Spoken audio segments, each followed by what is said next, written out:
Et bonsoir Nikos. Salut David, merci de l'accueil. Bienvenue dans le Studio Bleu, la maison de la radio que vous connaissez bien. Très joli. Oui, j'ai commencé à Radio France il y a quelques années. Quelques années, on va dire. Je venais d'avoir mon bac et Ouais. je coupais les dépêches ici au 5e étage, Bon.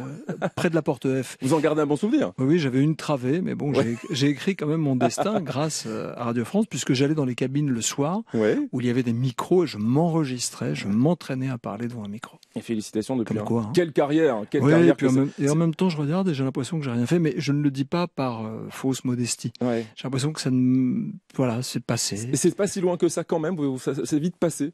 Bien sûr, Ouais.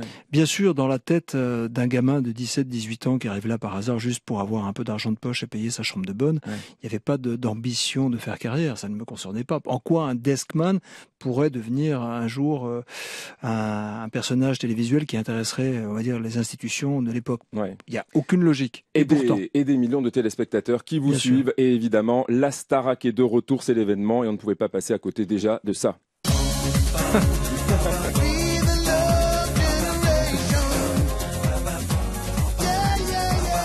Bob Sinclair. Ah, c'est vrai que c'est devenu, Nikos, une Madeleine de Proust. Hein. Dès qu'on entend ça, évidemment, on voit le château, on voit Nikos, Mais on c'est- voit les élèves. On parle un peu de destinée. Si vous le permettez, Oui, 10 secondes, bien vous pouvez sûr. laisser la musique en dessous parce que Bob Sinclair est né dans le même hôpital que moi, où je suis né dans le même hôpital que lui, à deux jours après lui.